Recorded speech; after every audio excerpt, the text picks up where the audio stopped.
Idukki dam view പോയിന്റിലേക്ക് സഞ്ചാരികൾക്ക് വിലക്കേർപ്പെടുത്തി വനം വകുപ്പ്. വിവരങ്ങളുമായി നമുക്കൊപ്പം ഈ രാഹുൽ വിജയൻ ചേരുന്നു ഇടുക്കിയിൽ നിന്ന്. ഞാൻ നേരത്തെ പറഞ്ഞ വാർത്തയാണ്. രാഹുൽ വിശദാംശങ്ങൾ നൽകും. പറയൂ രാഹുൽ.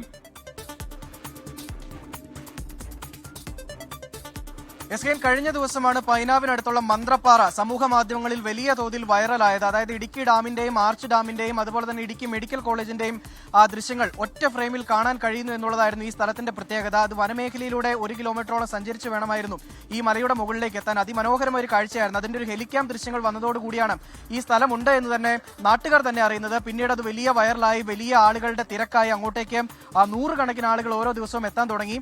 എന്നാൽ ഈ സ്ഥലത്ത് യാതൊരു തരത്തിലുള്ള സുരക്ഷാ ക്രമീകരണങ്ങളും ഇല്ല എന്നുള്ളതാണ് വളരെ പ്രധാനപ്പെട്ട കാര്യം. ഇതൊരു ടൂറിസം സ്പോട്ടല്ല, ഇതൊരു വനമേഖലയ്ക്ക് അടുത്തുള്ള ഒരു പ്രദേശമാണ്. അവിടെ യാതൊരു തരത്തിലുള്ള സുരക്ഷാ മുൻകരുതലുകളും ഒരുക്കിയിരുന്നില്ല. വലിയ താഴ്ചയുള്ള ഒരു കൊക്ക കൂടി അവിടെയുണ്ട്. അങ്ങോട്ടേക്ക് ആളുകൾ വീഴാനുള്ള സാധ്യതയുണ്ട്, അപകട സാധ്യതയുണ്ട്.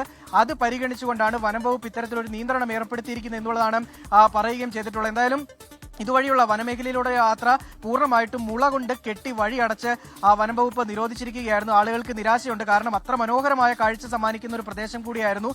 ഈ സ്ഥലത്തൊന്ന് പോയി കാണാൻ വേണ്ടി കൊതിച്ചിരിക്കുന്ന ഒരുപാട് ആളുകളുണ്ട്. അവർക്ക് വലിയ നിരാശ സമ്മാനിക്കുന്നതാണ് വനംവകുപ്പിന്റെ നിയന്ത്രണം. ഒരുപക്ഷെ ഏതെങ്കിലും വിധത്തിൽ ഇവിടെ ഒരു ടൂറിസം സ്പോട്ടാക്കാനുള്ള സാധ്യതയുണ്ടോ എന്ന് പരിശോധിക്കുമെന്ന് നഗരംപാറ റേഞ്ച് ഓഫീസർ നമ്മളോട് പറയുകയും ചെയ്തിട്ടുണ്ട്. അതിനുള്ള ക്രമീകരണങ്ങൾ ഒരുപക്ഷെ വനംവകുപ്പ് ചെയ്തേക്കും. അതുവരെ ആരും ഈ വനമേഖലയിലൂടെ അതിക്രമിച്ച് കടന്ന് ഈ വ്യൂ പോയിന്റിലേക്ക് എത്താൻ പാടില്ല എന്നുള്ളതാണ് വനം വകുപ്പിന്റെ നിർദ്ദേശം.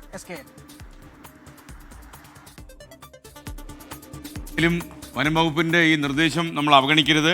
ഒരുപാട് കാര്യങ്ങൾ ഉള്ളത് കൊണ്ടാണ് അവർ ഈ കാര്യമൊക്കെ പറയുന്നത്. നമ്മൾ മറന്നുകൂടാ.